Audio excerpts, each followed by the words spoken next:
如果你喜欢美女，那你是个正常男人。但如果你为了美女梭哈，为了美女付出一切啊，那你真是个傻子。所以为什么说美貌在底层是硬通货，在顶层却是一文不值？真正的老牌贵族和顶级富豪，他们到底在争夺什么？在底层社会，人们往往将美貌视作最为珍贵的资源。这也是因为对于穷人而言，实在没有太多的筹码。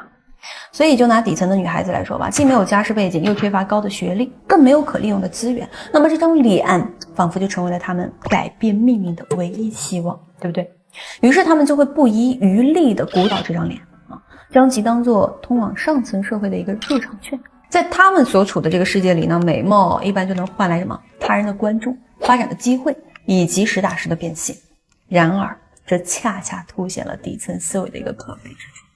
美貌是所有资源里面最不稳定的那一种，它会随着岁月的流逝而贬值，随时可能会被年轻美貌的人给替代掉，甚至可能会因为一场意外就彻底的消失。你把全部的筹码压在了这样一张终究会消逝的牌上，本质上呢就是一种赌徒心态啊。更何况底层社会的审美标准其实都是由上层所定义的，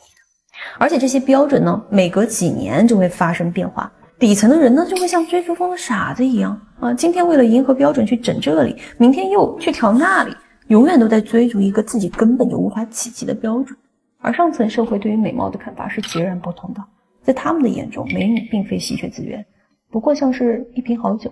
一辆豪车啊，随处可得的一个消费品吧。在他们的认知里面，美女和这些物质享受并无太大的差别啊，只要有钱就能够买得到啊。那么上层社会真正稀缺的究竟又是什么呢？首先是时间。每个人每天都只有24小时，当然了，富人可以买私人飞机来节省路途时间，甚至是可以聘请顶尖的医生来延长寿命。当然他们终究无法买到更多的时间，对不对？时间对于每个人而言都是绝对公平的。其次呢，就是天赋。富人能够花钱让孩子读最好的学校，请最优秀的老师去授课，可要是孩子本身没有天赋，那无论如何也成为不了爱因斯坦。这也是为什么许多富二代看似很努力啊，却依旧表现平庸，并非他们不够勤奋啊，而是他们在天赋这个东西面前呢，真的可能就是上天没有赏赐到位啊，你没有你就只能干羡慕着啊。最后呢，就是确定性。富人怕的就是那些难以预测的黑天鹅事件啊，一场金融危机，一次政策变动，亦是一场技术革命啊，都有可能让他们一夜之间回到一无所有的境地。这也正是为何越富有的人越容易焦虑，穷人的焦虑是很单纯的啊，无非就是没钱嘛，也没有什么太多可以失去的呀。而富人的焦虑就复杂多了啊，会恐惧失去已有的一切，担忧时间不够用啊，对不确定性呢也充满了恐慌。拥有的越多，就越害怕失去；掌控的越多，就越恐惧失控。就像小品里面啊，小沈阳说的那句话：人生最痛苦的事情，你知道是什么吗？人死了，钱没花完。这并不是让人一笑而过的笑话，而是富人内心深处最深的一个恐惧。他们辛苦积累了一辈子的财富，最后却可能为他人做了嫁衣，所以他们才会拼命的想要更多的时间，甚至是渴望长生不老只为将财富永远牢牢的握在手中。而赵本山呢也说过一句话：人一生中最痛苦的事儿啊，你知道是什么吗？是人活着钱没了。这就是穷人的恐惧啊，他们为了赚钱耗尽了一生，结果钱没了，人还活着，这种滋味足以把人逼到崩溃。这是为什么底层社会如此看重那些看得见摸得着的东西，因为只有这些实实在在的东西能够带给他们安全感。那底层和上层啊，在时间观念上其实也有着天壤之别。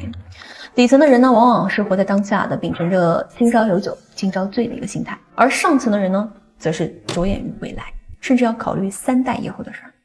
底层做决策往往是以天为代价，而上层则是以年为单位。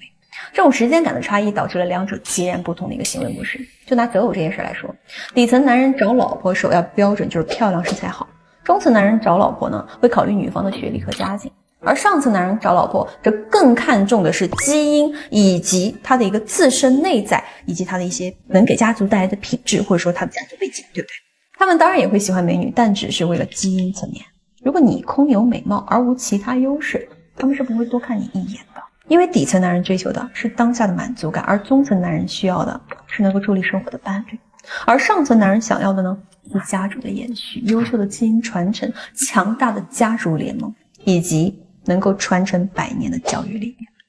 所以说，真正的阶层差距并非仅仅体现在物质方面，